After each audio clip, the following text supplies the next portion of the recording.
Hello everyone, nubkeks here, and welcome back to Nub Raids, where we're kicking off the week with, well, I think some pretty interesting news and some very spicy speculation. And in fact, actually, even before we dive in into the news, I do have two other things to quickly touch on, which are quite fun. So the first one is a giveaway. I'm always forgetting to do my monthly giveaway, so this is going to be a short one, but you need to comment down below. And this is going to tie into the second before we get into the video thing. I'm actually curious what speed you guys watch YouTube videos on. Do you watch them just at normal speed or 1.5 or 2 times or half? And also, like, where and when do you watch YouTube videos? I'm just kind of curious where kind of my most engaged viewers, I guess, watch. Like, do you watch on a second monitor while you're working or playing other games? Like, do you watch on your phone while you're commuting? What speed do you watch the videos at? I'm curious. And put your UM number in those comments as well. So you can find the UM number in game. You click on your portrait, you click on info, then you can even just click copy ID and paste that into your comment. And there will be 5 winners for that. This is the second batch of the tier 3 giveaways I get to do for the content creator program. So there'll be 5 winners I'll pick from the comments, from the UM numbers, that will get 540 gems, a void shard, and an epic skill tome each. The second thing, obviously, you can probably tell where I'm going. I am really sorry about that video yesterday. Now, I looked at the analytics and stuff, and the video is doing fine. It's getting lots of views, and the view duration is actually quite normal. There's nothing upsetting there, but I did get plenty of comments. I think there's obviously a chunk of people that are really bothered, and I totally understand why. But I did a reaction video yesterday to WizD, or Wizard D Gaming, and I had it on 2 times speed, and I am so sorry. I actually genuinely, I wasn't even home yesterday. I was out at a family thing all day, so I wasn't at home to be able to take the video down and re-record it. And now it's kind of like too late. Like, we'll just move on and be better in the future. But oops, I watched his video. I reacted to his video at 2 times speed. Like, for me personally, I usually watch videos sometimes on my phone while I'm walking the dog, and then oftentimes on my second monitor while I'm working. And I basically watch everything on YouTube at 2 times speed. And I genuinely forgot. I did not even realize that's what I was doing when I watched his video to react to it. So yeah, that really annoyed a lot of people. I'm sorry. Of course, I've made that mistake in the past and clearly not learned from it well enough. We'll try in the future to be really careful when we react and watch videos here on the channel, that we'll do it at 2 times. I'm usually sometimes a bit lazy on the live streams. I'm like, feel like I'm just sitting around waiting for ages. Videos at 1 time speed feel so slow. But I will try to be good, and we'll do that in the future. Right, let's dive in then to what is happening at the moment. So first of all, we do have, actually, let's touch on this first. We've got a summon pool event on. You guys have probably already seen it, the Savage Summon Pool. And like, there's really strong champs in here. You know, you've got Trunda. Obviously, guys, check out the video with me and Hell Hades. We did half on my channel, half on his. We got to talk to the raid devs, and they are definitely looking in to making tweaks to Hydra in the future. And I think it's going to take a little while, which isn't great, but they are looking into doing tweaks to just try to so that, you know, one type of team doesn't just completely eclipse other teams. So I think there probably will be changes to Trund in the future, but I mean, right now and for the near future for sure, she is the queen of Hydra. Wallmaster Atharion, I did a couple of videos on him last week and streamed about him as well. He's absolutely amazing. Razelvarg, Mashald is great for Hydra. Rotus is a great damage dealer. Calvalax, he's pretty decent. Again, his sort of niche in the game is a little more limited at the moment. Hefrak he's a decent, and Kandrafon are both sort of decent arena options as well. Not top tier, but they're pretty darn solid. So you've got a bunch of just good damage dealers here. And again, in the epics, as we saw, Geomancer is big, Allure is big, Ruella is nice, Fane and Phoenix are good, Varric and the Fat's great, Neldor. You've got so many good options here. Zargala, like really good epic options, just mostly across the board. There's a couple that aren't so great. Like, I mean, unfortunately, what's this guy? I've forgotten his name. This lad, Gory. Gory had a moment of fame when Fire Knight Hard first came out as like the best freeze champion, but he got swiftly power crept and is no longer relevant. I don't think Aishma is particularly good either. But the rest are okay. So this is a decent one. Sort of like a sacred shard, 6% chance of legendary. You need 30 to summon. Anyway, that's going on. Obviously, these summon pools are more spender events. I think it's a pretty exciting chunk of legendaries. You can get some for quote unquote for free, but they're going to be difficult to get. So the first one is the champion training tournament, which went live, I believe, today. Now it's very short. It's just a 2-day tournament. And yeah, you can see if you go high up in the points, you've got what is almost a sacred shard, really. Over here for 6,500, then a 6-star legendary Chaos Ore, and then a legendary Skill Tome. This is tough because this comes right after the Wixwell path, which I got the 4-star soul, but this was champion training as well. So you've got like back-to-back champion training, and of course, there could be more events coming before the next fusion, and then the next fusion's going to have champion training in it. So you'll be burnt out of champ training. But, you know, if I think of like the min-max free-to-play players like Eherbad or Consistency, like these guys, they will probably be coming in, and if they have the resources, they'll probably try go pretty hard for these champ training events. Like free-to-play, hardcore free-to-play players generally value these events pretty high because it's a consistent way to get legendary skill tomes. I think the Chaos Ore and the Prism Crystals are okay as well. So this for me is like a maybe. It's very short. You've got a short time frame to go very intense. It's got decent rewards for what it is. That's up to you. I'm not sure if I will do it or not. I've done a little bit. Maybe. I haven't decided. Let me know as well what you think about this champion training thing. It's sort of interesting, I guess, that it's a really short one. But I mean, not that interesting. Just it's mildly interesting. I'm like, oh, that's a little different. That's my feeling on it. We also have the Summon Rush. So this Summon Rush event, if we look at the event tab on Plarium Play, Summon Rush will also have Prism Crystals in it. So this will almost definitely be 30 as well. It'll be the one summon. Will probably be pretty expensive. Now, what are the champions that are going to be boosted in this random midweek Summon Rush? Well, here we go. I've got the news for you. So these are the upcoming summons. It's going to be 2 different progressive chance events. One on Tuesday, one on Wednesday. This is sort of like a CVC summons outside of CVC. It's a little bit bizarre. So look at these champs. And then after we look at the champs, let's talk about, the speculation of what comes next. Ooh, what comes next? So first of all, Tuesday, Sisia, Herndig, Ragash, and Ghostborn. Then from the Voids, Akrisia and Karanar. I mean, look, they're all solid, actually. Like Sisia, Herndig, Ragash, Ghostborn from the regular shards, quote unquote. They are all solid champions. Like, I have Sisia, Herndig, Ragash. I don't have Ghostborn. I have every single one of them built. I use every single one of them a decent amount. But I don't know if any of them are the type of champion that I'd be chasing in a progressive chance. Just sort of upfront. I don't know if these are like chase champions, but they're all good. They all have a solid niche. They're all just strong and usable. So they're cool. Now, Akrisia and Karanar. Karanar is definitely the weak link. I probably would not recommend getting Karanar. He had a brief period of time where he was like a fun budget option for Hydra, because he can do decreased attack, decreased defense even sometimes. And he had a provoke, and he could counterattack a lot.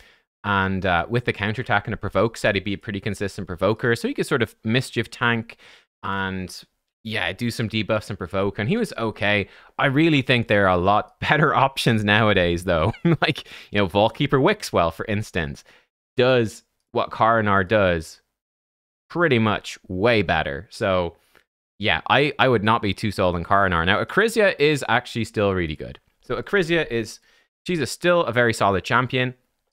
It does seem like some initial testing. I saw Scratch did a video and Marius was doing insane. So Marius is being pretty crazy for the new enemy max HP nuke. And I think in Scratch's video, I didn't watch it in detail, but it seemed that Marius was out damaging Akrisia, which is kind of nuts.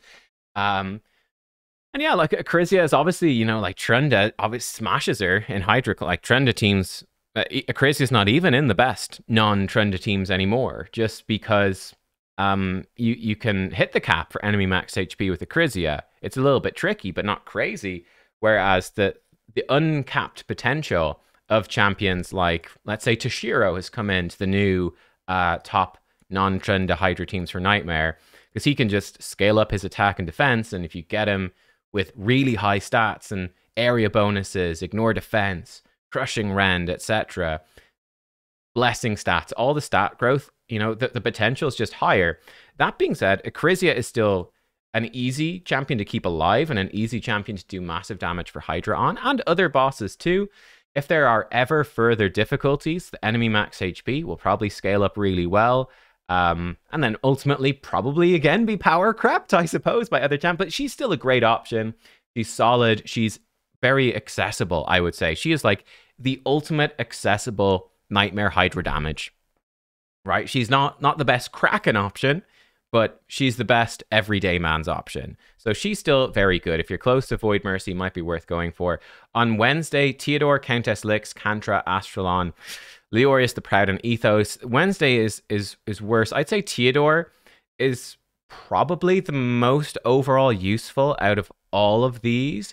I wouldn't really recommend Lix. I wouldn't really recommend Kantra or Astralon, honestly. Yeah, I mean, again, they're okay. I feel like Lix, Kantra, Astralon are like a lower tier than the Tuesday champions. They're all okay, but not amazing. Theodore is still pretty darn good, though, for blowing up burns and poisons, and he's pretty useful for hard mode dungeons. So he'd be the best one. But I'm not super pushed to chase him, but he's obviously a good champion. Leorius and Ethos, they're actually very similar. Leorius is kind of like a better Ethos in a way. I think they're both sort of, B+, A- Void Legendaries, where I think they're obviously both of them are better than Karanar, certainly, but neither one is, again, a champion I'm really chasing with Void Mercy. Like, I think Leo is better, certainly for Arena. He's a great option, but he's not the best option for Arena. Like, he's good, but you've got much better damage dealers now. Like, Taras, White King Narses, I think are generally much better. The Voids and Mythicals are better, etc. So he's still great, don't get me wrong. Georgid is probably better too. He's still got a good spot, but he's sort of like A-. Like, he's not absolutely meta, not top tier, but he's sort of below that. Still really good, and they're both very, very good. Ethos in particular is really good. He's got really fast animation, short cooldowns. He rips through things like the easy stuff, right? Nightmare Campaign, Doom Tower waves, etc. Honestly, Ethos, I've seen some good damage numbers from Ethos with 6-star Crushing Rend for Hydra as well. He just does lots of damage. Simple enough. Again, Leorius is sort of like Ethos, but better. But I'd say Leo. Leo is an okay pull to go for. But yeah, again, Ethos is like a champion. He's my most used champion, I think, of all time. He's just great. He's real solid. But I wouldn't chase him. It's just, if you do pull him, it's like, oh, cool, this guy's really good at farming stuff. That's great. So that's sort of my feelings on this. So, I mean, we will see what the summon rush points are. For me, personally, this is an easy skip, right? That's a very easy skip. Sure, there's one pull in the summon pool in there. That's nice, but 94% of the time, it's giving me something I don't care about. So I'm really not arsed. I will be saving my shards for whatever comes next. And brief speculation then. What will come next? So yeah, we've got the Savage Summon Pool event ends on Friday. Summon Rush ends on Thursday. And then we probably get news on Thursday as to what event is happening over the weekend. So there will probably be a Shard event Friday, Saturday, Sunday. There could even be one next week. There could be something big on during CVC next week, or some larger event next week as well. It seems like there's no Titan event, because I guess what reward would they give? They'd have to whip something up, I mean, they could do like Arbiter Soul in a Titan event, right? They could put anything in a Titan event, but there's nothing super obvious for them to put in. Like, we just had the Wixwell Soul, which would be the obvious Titan event candidate. My prediction is probably, I feel like, excuse me, I feel like the thing that most fits would be some sort of guaranteed champion event. And I think some sort of big soul event is pretty likely as well. Like, maybe one of those boosted chances for 6-star souls or something. Because, I mean, just looking at my account, right, and I've not spent any money in over a month. I've got the Warrior. By the way, I didn't even realize this. I don't know if this is because I had been spending for a little bit, but like Warrior Circles, which are back, are like $20 these days. That's crazy. I haven't seen one in a while because I had been buying the daily gem pack and stuff. Yeah, they're more expensive than they used to be, which is funny. But look, I mean, I've got a lot of shards saved up, right? Like, I've managed to shave up to save up. I've also shaved a bit. I also managed to save up a decent chunk of shards. I mean, in terms of soul stones, I've got a decent chunk of soul stones saved as well. So that's just sort of my vibe in terms of the resources build up situation in the game. Like I feel like because I go for the guaranteed stuff usually, I feel like we're kind of due some sort of big guaranteed event which would fit in. Perhaps we could see a deck of fate. We haven't had one of those in a little while. The last one was a gear one. We could easily have one of those deck of fates that drops fragments for champions. I don't know, something like that. I mean, the newer champions that were added, I've mentioned this before, but Giath, the Truth Shield, I think she's only okay, personally. I don't know if I'd even bother getting her myself, to be honest. Very, very easy mischief tank to build for Hydra.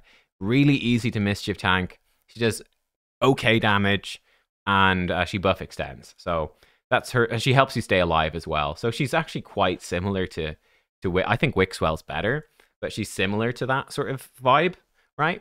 And the other new champion, which would be pretty hype, and maybe we could see, because I mean, they put in champs like Podrick, etc.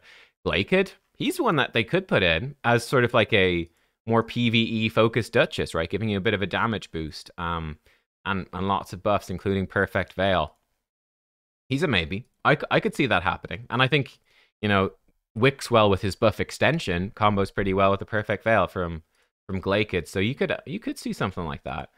I could see that happening for sure. I don't know. We'll see. But I think they are possible, or it could be someone totally different. I mean, let me know what do you think? What are your predictions? You got any predictions as to what's coming? Well, I do think that there's going to be something, right? There's got to be something filling in the time until, the next fusion, which you'll probably hear about the next fusion maybe later this week or next week, and then it will start after that. You know, there's usually like the 1 or 2 week gap or whatever it is. We've got pretty consistent as well. Fire Knight, Ice Golem, Dragon. I think this is like 2x, this is 3x Savage. I think it's 3x, right? Yeah, 3x Savage. I think it's 3x Savage, 3x Cursed maybe, or Provoke. I forget what the Ice Golem one is. And then it's 3x Speed. So we've got good dungeon drop events, but oh, here it is. Sorry, Drop Fever. 3x unique artifact. Well, that's not very useful, is it? There's a 3x. There are 3x's. Thank you, calendar. But yeah, we've got 3x events. These don't seem to be tying into anything. They're just sort of there, which is, again, I think fine, right? So look, 3x Savage, 3x Speed, 3x whatever the Ice Golem one is. They're pretty good. Reflex is the best set, I think, from Ice Golem. Curse set's also good as well.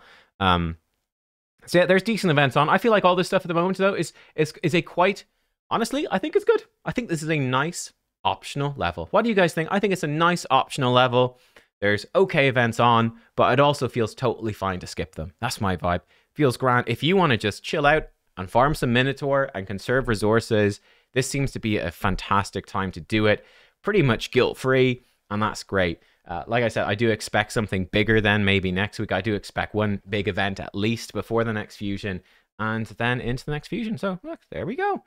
Pretty chill Monday, I guess. I will see you guys all next time. Thanks for watching. Do not forget about the giveaway in the comment section in case you watched the end and have forgotten. Do that if you want to win, and I will see you all next time. Goodbye.